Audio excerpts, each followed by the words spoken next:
What's up, Doc Mike? Today's topic for March 13, 2021. COVID variants in the U.S., what should we be doing now? Thank you, Johns Hopkins Bloomberg School of Public Health. Smith Rogers from the Johns Hopkins Bloomberg School of Public Health. There are still a lot of unanswered questions about variants of COVID-19, like could we soon see another huge spike in cases, and so should we avoid indoor places like the grocery store or be doubling up our masks? These are some things, there are some things we know we can do right now to help protect ourselves. And today, Caitlin Rivers and Lane Warmbrode from the Johns Hopkins Center for Health Security are going to talk us through what we need to know about the variants and what we should be doing here in the US. Caitlin and Lane, you are co-authors of a new report that lays out recommendations for what the US should be doing now that we have a little bit of a heads up on these variants.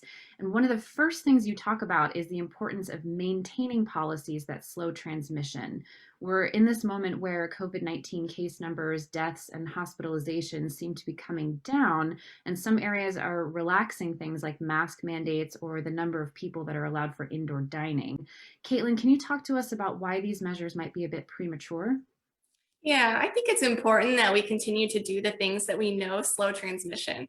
We've made a lot of progress in improving our outbreaks since the peak in January, but we're still in a place that is comparable to the spring and summer surges.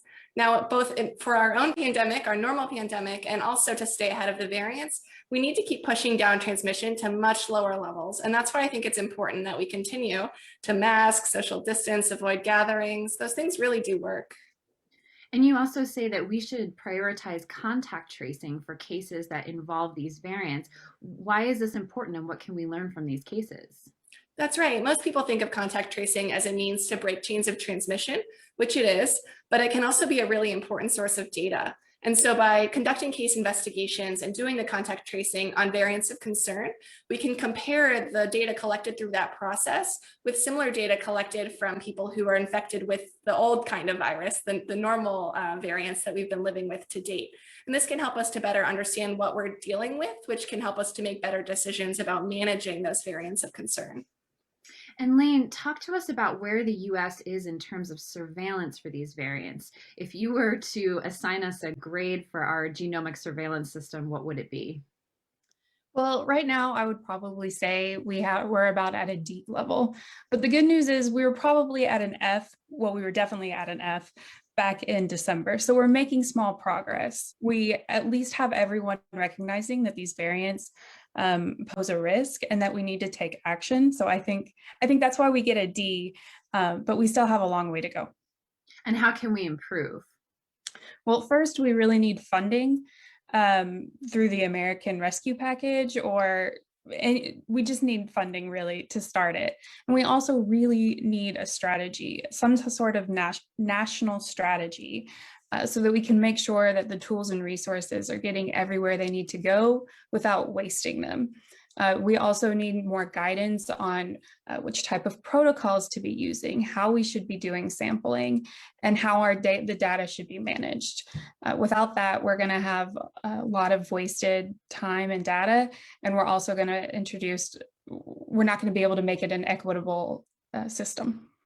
And you also say that these won't be the only variants of COVID-19 that we see. So does that mean that SARS-CoV-2 will continue to mutate, and could it potentially become something that's harder for us to respond to or control in the future?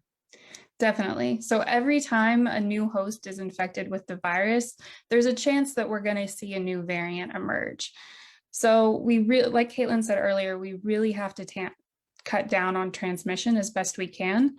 Especially with these variants that are already circulating, because once someone's infected with one of those variants, the virus has a chance to mutate even further away from what we use to make the vaccines.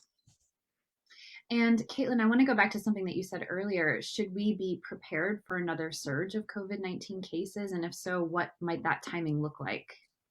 I am concerned because places that have seen, particularly the variant first recognized in the UK, places that have seen that variant become established have seen surges. And so that does worry me. I think two things are working in our favor, though. One is probably, well, this isn't a great thing, but probably about 1/3 of the country has already been infected. And although that's a tragedy, it will blunt against future surges. And we also have the vaccines that are rolling out now. Over 10% of the US population has received at least one dose, and that's going to help a lot.